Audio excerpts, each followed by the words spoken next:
express myself, my words, my art, my craft, my thoughts, my ideas in the way that I can. Whether it's through what you cannot understand, I'm not going to break it down for you. Having to always be on like guard and think about like, how is this going to be received before you even get to feel how you feel? I'm going to give a reason, I just don't want it anymore. And that is okay, because you don't have so to. Good. Yeah. But also just like talking about ideas with you guys and us trying to find the right words to express our feelings, even if there aren't right words, and even if what I'm saying makes no fucking sense or isn't true, it's just so necessary to just get it out. Yeah. Oh, cool. It's like I have to decide, will I be the person who I told everyone that I would be, or will I be the person who I actually am in that same moment? Right. It's also the way that they express themselves. They don't seek to be understood. And I think that spiralism and opacity go hand in hand, because opacity challenges the Western thought that we must be transparent, like you have to be digestible, you have to be understood. And it says jack shit needs to be understood. I mean, they're defining things and at a level that can just be understood. If you can, you can. Like, and I think that's how we should be. I always struggle writing like any artist biography about myself, or like this is who I am. I cannot be contained. No, that part. What do I need? I need this right now to be okay. I need this. What do I fucking want? Yeah. Peace. I think there's that. Right now, like, or whatever, just truth. I feel like truth is truth. It just comes forward. I love that. I literally just bought a gimbal. It's time. Like, I don't know what it is, and then like whenever I feel like I'm being comfortable, there is always a life-changing event that happens, and I'm forced to make a decision. And I hate that, but I'm always grateful for what comes after, because I'm always shown what I'm capable of. Absolutely. But I'm tired of But that. I'm so tired of that. Like, I would like to like- be able to prepare for that. Yes, Like, I want to be. Part. I think, you know, let's say the new year starts today. Yeah. And, you know, being our most authentic selves, one step at a time, has to be our New Year resolution. No, literally. Because, you know, and it doesn't, and I feel like being your authentic self, I feel like that's something that I've been also journaling about the past couple of years. Like, what does that even mean? Yeah. And am I so used to being inauthentic with myself that do I even know what it means to be authentic with myself? You know, the different masks that you put on in different scenarios. It's like, well, who am I? Yeah. And is the person who I am by myself still me? Yeah. Because I'm not always by myself. You're also in the company of others. So People know different versions of us too. Yeah. Exactly. That part. Exactly. So it's like, how can I fully embody myself in a way that doesn't feel, I guess, misaligned? Like, one of the small exercises that I was doing to practice being myself was to think about what I wanted to do versus what I thought I should do. So, for example, I love spicy foods, and so my, like, part of my brand was, I'm putting a boatload of cayenne pepper in there all the time. But I was making some food, and I was like, I don't want to put cayenne pepper in there. But I was thinking, but spiciness is good for you, cayenne pepper is good for you. And I love spiciness typically, but I feel like I'd have to almost perform myself if I were to put the cayenne pepper in it, knowing darn well that in the moment I didn't want to actually do that. And it's like, that's not going to make it as if I don't like spicy foods anymore. It doesn't mean that I don't like cayenne pepper anymore. But it's like, I have to decide, will I be the person who I told everyone that I would be, or will I be the person who I actually am in that same moment? I feel like I feel like I have to practice being myself and really being into it. What do I actually want in this moment? And is this what I think I always want, or is this what I actually want? I feel that. I feel like some of the disconnect too, or the dissonance, comes from just being hyper-policed in the bodies that we're in. Because it's just like, no matter what, like, reaction that you're feeling, even how you want to act in the moment, it could be reflected as something that is not what you put out in the first place. And so I feel like having to always be on like guard and think about like, how is this going to be received before you even get to feel how you feel. I think it's a reason why you are doubting the way that you want to do, and no, you aren't a different person because you don't want to do something at that time. You know what I'm saying? I just want to like affirm that for you. Thank you. But like at the same time, I do definitely feel like that's something that I struggle with, like even at work, because it's just like I'm just assertive. I'm not a person that feels that I have to do niceties to express what I'm trying to say. Like I can say what I'm saying. I'm not being blunt, or like I'm not being mean. I'm just saying. Yeah. But I feel like people are so used to song and dance, or like coddling people, that like people can't even converse anymore without it feeling like combative. Yeah, and it's just like I'm not being combative. I'm just trying to like get to the root of the conversation. Like, do you want to talk, or do you want like or do you want the to air talk? Okay, but while I was there, Conversation. this essay that I read that literally spoke about that, and me and Judah were talking about it yesterday, and I was literally so mad. Please show us. But like mad in a good way. Well, I don't know if it's in a good way, but I was reading, so it's a good way to me. Like, but I didn't have a fucking highlighter, so I don't know where it is.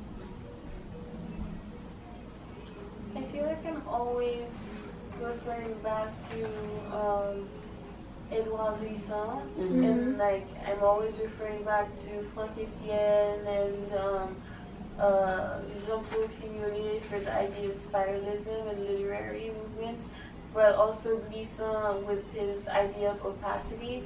What is the idea of spiralism?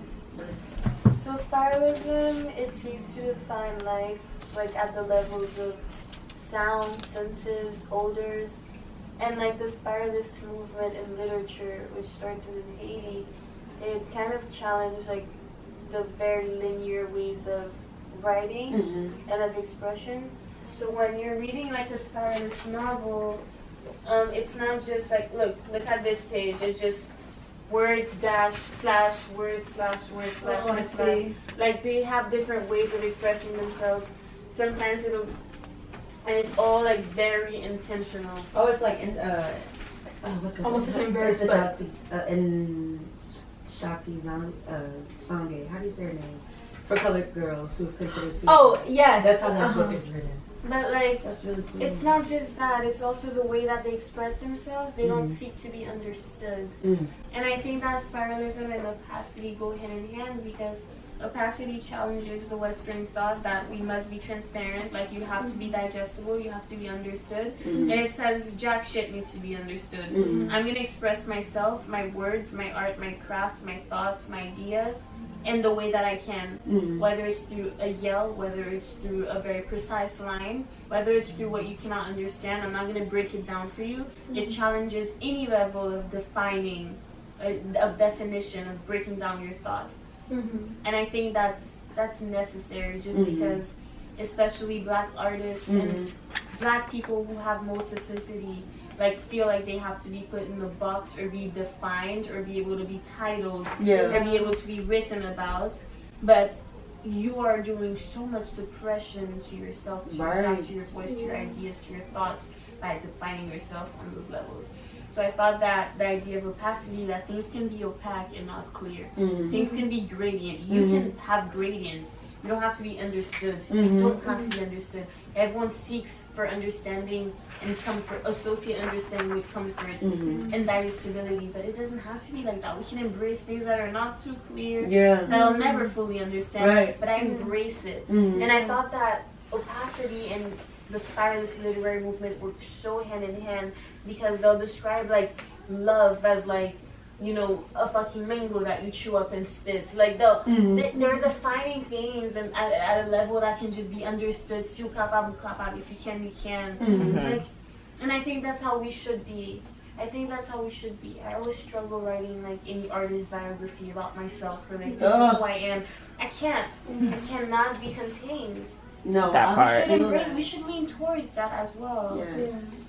We don't have to be explainable or digestible or transparent. Oh my god, that was literally Basquiat's whole entire fucking ethos, and I don't understand why most people don't. Well, because most people don't like listen to him. or just like actually pay attention to his interviews. But like whenever somebody asked him to explain his artwork, he would always be like, why? I don't need to explain anything. Like, I created it because I wanted to, because that's what I felt in the moment. Like, there is no meaning. And if there is, then there is. But, like, I don't need to explain that to you. Like, it's my work. And it just is. And, like, nobody, like, gets that. And they would always just, like, throw whatever they wanted to on it. Yes. And it makes me so mad because he was so... Nobody understood him. Nobody understood him.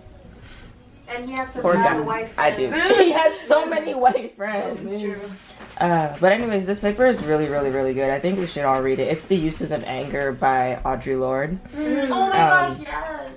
And when you were talking about like being at work and people not understanding you, it made me think of, and like the whole thing where she just is always thinking that somebody's like mad at her whenever there's a conversation. But like, And she'll cry on a drop of right, but like even if you are angry, like you have a right to be angry. And like this paper is about how like productivity and good things can come from anger, especially Black angry women, because we have a right to be angry. But like here she's giving examples of like encounters with white women. And then she goes, I speak out of direct and particular anger at an academic conference, and the white woman says, tell me how you feel, but don't say it too harshly or I cannot hear you. But is it my manner that keeps her from hearing me, or is it the threat of the message that her life may change? Wow. Is this from In Search of Her Mother's Gardens? I'm not sure. I think this is from Sister Outsider. Oh, But I'm just like, every single part of this makes me so angry, but like in a good way. It's like reaffirming my anger, because I feel like I've just been angry for so long. Like up until I was like 20 years old, I didn't know any feeling but anger, I don't think.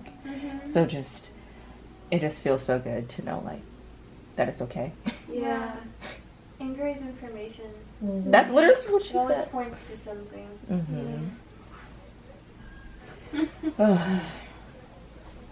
I feel like we just stretched. Yeah. It's Stretch like, their oh, brains.